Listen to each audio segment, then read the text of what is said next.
বাহিনী যখন মুসা নবীর বাহিনীকে ধাওয়া করল, আল্লাহ জানায়া দিলেন আসরি বিইবাদি লাইলান ইন্নাকুম মুত্তাবাউন।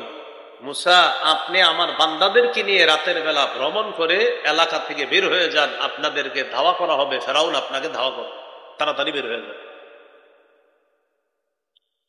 জাতিকে নিয়ে গেলেন নদীর পারে। লোহিত সাগরের পারে যাওয়ার পর, যদিও কেউ কেউ নীল নদের কথা লাগে, তবে নীল নদের কথাটা বেশি শক্তিশালী না, লোহিত সাগর এটা বেশি শক্তিশালী। সেখানে যাওয়ার পর সামনে আর কোনো রাস্তা নাই, আল্লাহর হুকুমে পুরা নদীর উপর দিয়ে শুকনা 12টা রাস্তা আল্লাহ করে দিচ্ছে।